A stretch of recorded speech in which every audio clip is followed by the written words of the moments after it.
नमस्कार दोस्तों, स्वागत है आप सभी का। दोस्तों, इस बार के आम बजट में हमारे रेलवे क्षेत्र को काफ़ी उल्लेखनीय बजट मिला है। अब तक के सभी बजटों में यह सर्वाधिक है और ऐसा 2014 के बाद हर वर्ष ही हमको देखने को मिला है। विभिन्न राज्यों का भी जो आवंटित बजट था वह 10 से लगा के 30% तक बढ़ चुका है और जो विभिन्न परियोजनाएं विभिन्न क्षेत्रों में चल रही है उससे भविष्य में काफ़ी फ़ायदा बजट आवंटन के बाद में देखने को मिल सकता है। बात करें हम हमारी परियोजनाओं के बारे में तो नई लाइन परियोजनाओं को भी काफ़ी उल्लेखनीय बजट आवंटित हुआ है। इसके अलावा आमान परिवर्तन के साथ साथ दोहरीकरण और विभिन्न जो रेलवे के इंफ्रास्ट्रक्चर को सुदृढ़ बनाने के लिए परियोजनाएं जारी हैं, उन सभी को बहुत अच्छा बजट मिला है। मध्य प्रदेश राज्य की बात करें तो पिछली बार की तुलना में यहाँ काफ़ी अच्छा बजट इस बार भी दिया गया है और जैसा कि होता आया है, यहाँ जो बजट है वह विभिन्न परियोजनाएं जो लंबे समय से बनती आ रही है उनको काफ़ी गति देने का काम करेगा। जैसा कि आप सभी जानते हैं, मध्य प्रदेश भौगोलिक रूप से देश के हृदय में स्थित है, लेकिन लंबे समय से उसकी रेल व्यवस्था इस केंद्रीय भूमिका के अनुरूप नहीं बन पाई थी। रेल लाइनें मौजूद थी पर रफ्तार सीमित थी, नेटवर्क अधूरा था और आधुनिक सुविधाएं कुछ चुनिंदा शहरों तक सिमटी हुई थी। आम नागरिक के लिए रेल यात्रा समय बचाने का साधन कम और मजबूरी अधिक थी। उद्योगों को भरोसेमंद लॉजिस्टिक नहीं मिल पाता था और दूर दराज क्षेत्रों की अर्थव्यवस्था मुख्य धारा से कटकर रह जाती थी। लेकिन वर्ष 2014 के बाद यह तस्वीर तेजी से बदलनी शुरू हुई। बीते एक दशक में मध्य प्रदेश की रेल नीति का केंद्र बदला है।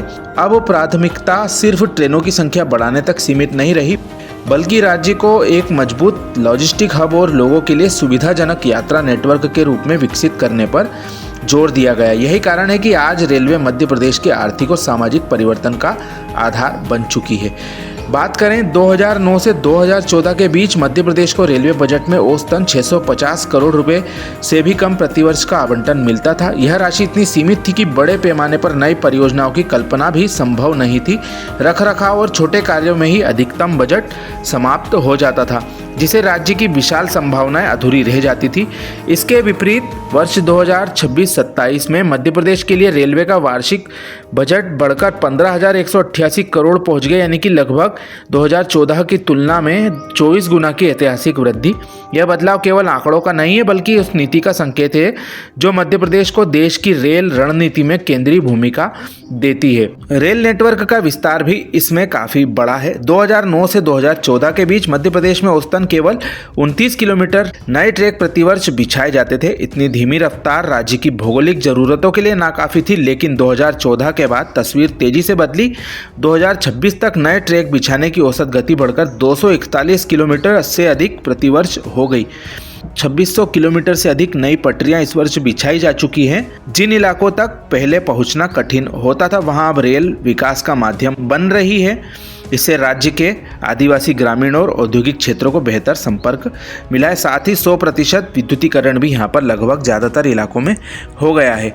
अमृत स्टेशन योजना के तहत 80 स्टेशनों पर बदलता हुआ स्वरूप देखने को मिल रहा है। वहीं विभिन्न स्टेशनों पर 65 से अधिक लिफ्ट, 40 से अधिक एस्केलेटर और 400 से अधिक स्टेशनों पर 2014 के बाद वाईफाई सुविधा भी उपलब्ध कराई गई है। 2014 के बाद से प्रदेश में 1190 से अधिक रेल फ्लाईओवर का निर्माण और अंडरब्रिजों का निर्माण अहम पहलू सुरक्षा और यातायात सुधार की ओर रेलवे की प्रतिबद्धता को दिखाता है। जिससे शहरों कस्बों में जाम की समस्या कम हुई, दुर्घटनाओं में कमी आई, लोगों का समय बचा है। यह बदलाव रोजमर्रा की जिंदगी में सीधे महसूस किया जा सकता है। मध्य प्रदेश से वर्तमान में 5 वंदे भारत ट्रेनें संचालित हो रही, जो कि 14 जिलों को जोड़ते हुए 18 स्टेशनों पर ठहरती। वहीं 4 अमृत भारत वर्तमान में 8 जिलों को कवर करते हुए 11 स्टेशनों पर अपनी सेवाएं दे रही हैं।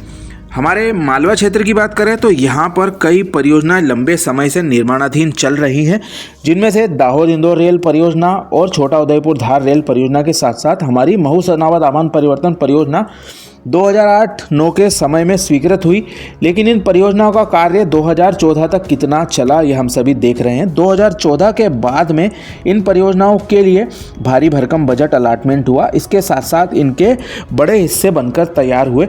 इसमें सक्रिय भूमिकाएं हमारे जनप्रतिनिधियों के द्वारा भी निभाई गई। इंदौर सांसद श्री शंकर लालवानी जी के साथ साथ वर्तमान में धार सांसद एवं केंद्रीय राज्य मंत्री श्रीमती सावित्री ठाकुर जी के साथ साथ पूर्व सांसद श्री छतर सिंह जी का इसमें काफ़ी योगदान रहा। इसके साथ साथ हमारे जो खरगोन के सांसद हैं श्री गजेंद्र पटेल जी और खंडवा के सांसद श्री ज्ञानेश्वर पाटिल जी के साथ साथ पूर्व सांसद स्वर्गीय श्री नंदकिशोर जी के द्वारा भी काफ़ी उल्लेखनीय योगदान हमारे क्षेत्र की रेलवे प्रगति के लिए दिया गया। समय समय पर केंद्र सरकार से इन लोगों के द्वारा अपने क्षेत्र की परियोजनाओं के लिए आग्रह किए गए और यह आग्रह अब धरातल पर देखते हुए हम देख रहे हैं विभिन्न परियोजनाओं के कार्य तेज गति से आगे बढ़ रहे हैं और जो भी गतिरोध थे उनको दूर करने में क्षेत्र के जनप्रतिनिधियों की अच्छी खासी भूमिका नजर आ रही है। इंदौर मनमाड़ रेलवे परियोजना काफ़ी पुरानी परियोजना है और इसका भी स्वीकृत होना एक किसी उपलब्धि से कम नहीं है और अब इस परियोजना का कार्य जमीन अधिग्रहण की प्रक्रिया से आगे बढ़ते हुए हम देखेंगे। यह वर्ष इस परियोजना के लिए काफ़ी महत्वपूर्ण रहेगा और इसके लिए भी उल्लेखनीय बजट हमारे क्षेत्र के जनप्रतिनिधियों की सक्रियता से प्राप्त होगा। इसके साथ साथ जो भी परियोजना चल रही हैं जिनमें से दोहरीकरण की परियोजना हमारे रतलाम नीमच क्षेत्र में इस वर्ष पूरी हो जाएगी और इसके अलावा तीसरी चौथी लाइन की परियोजना हाल ही में स्वीकृत हुई है। बड़ोदरा रतलाम और रतलाम से नागदा रेलवे लाइन तीसरी चौथी यहां पर बनाई जानी है। वहीं नागदा जंक्शन पर बाईपास निर्माण भी एक बहुत ही महत्वपूर्ण जो हमारे रेलवे के समय बचाने की तहत और संरक्षा के तहत एक महत्वपूर्ण परियोजना भविष्य की दृष्टि से साबित हो सकती है। इन सब के अलावा इंदौर जंक्शन का पुनर्निर्माण कार्य इस वर्ष शुरू हो चुका है। आने वाले समय में 400 करोड़ से अधिक की यह परियोजना जब धरातल पर हमको कार्यान्वित होती हुई दिखाई देगी तो उसका एक अलग ही आप स्वरूप देखेंगे। वर्तमान में लक्ष्मीबाई नगर रेलवे स्टेशन का रीडेवलपमेंट कार्य चल रहा है और इंदौर जंक्शन पर रीडेवलपमेंट कार्य की वजह से जो सेवाएं प्रभावित होगी वह हमारे लक्ष्मीबाई नगर स्टेशन पर डाइवर्ट हो सकती हैं। इसके साथ साथ डॉक्टर अंबेडकर नगर महू भी काफ़ी महत्वपूर्ण भूमिका इस स्थिति में निभाएगा। उज्जैन जंक्शन पर आगामी 2028 में सिंहस्थ आयोजन किया जाना है। वर्ष 2016 में रेलवे की भी अच्छी भूमिका हमको देखने को मिली थी, लेकिन इस बार आप देखेंगे कि जो आसपास के नगर हैं वह भी इसमें अपना महत्वपूर्ण योगदान देते हुए दिखाई देंगे। उज्जैन से आसपास के करीब 100 किलोमीटर इलाके में विभिन्न स्टेशनों पर सुविधाओं का उन्नयन किया जा रहा है। सिंहस्थ की दृष्टि से यहाँ पर चौड़े फुटओवर ब्रिज प्लेटफार्मों का निर्माण भी किया जा रहा है, साथ ही सर्कुलेटिंग एरिया का भी विस्तार किया जा रहा है। इसमें विभिन्न यात्री सुविधाएं जुटाई जा रही हैं जिससे कि यात्रियों को ट्रेनों के इंतजार करते समय परेशानियों का अनुभव ना हो और उज्जैन और आसपास के नगरों से वे लोग सिंहस्थ महापर्व में अपनी सहभागिता सुनिश्चित कर सके। तो हमारे रतलाम मंडल के लिए भी काफ़ी उल्लेखनीय बजट इस बार प्राप्त होगा, ऐसी हम सभी उम्मीद कर सकते हैं। आमान परिवर्तन के लिए 4,500 करोड़ पूरे देश में आवंटन हुआ है।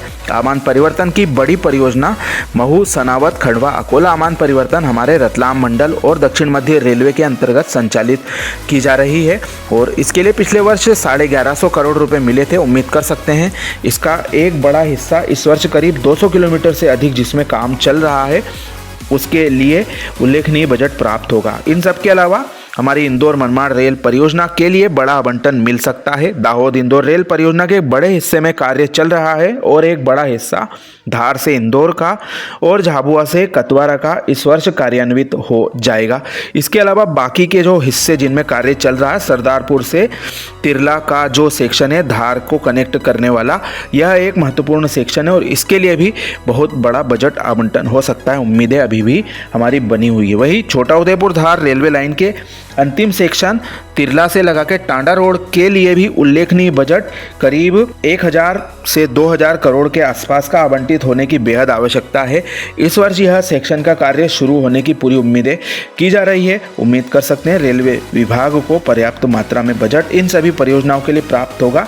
जिनके लिए क्षेत्र के जनप्रतिनिधि लंबे समय से केंद्र सरकार से प्रयास करते रहे हैं और उम्मीद कर सकते हैं इस वर्ष एक बहुत बड़ा हिस्सा हमको रेलवे इंफ्रास्ट्रक्चर के मामले में हमारे मालवा क्षेत्र में देखने को मिल सकता है। तो दोस्तों, यह थी हमारे बजट आवंटन से संबंधित छोटी सी प्रस्तुति। रतलाम मंडल में उल्लेखनीय बजट हमें प्राप्त होगा और पिंक बुकों के प्रकाशन का हम सभी इंतजार कर रहे हैं। जैसे ही जानकारी हमारे पास में आती है हम आपको अवगत कराएंगे। छोटी सी जानकारी आपको कैसी लगी कमेंट करके ज़रूर बताएं।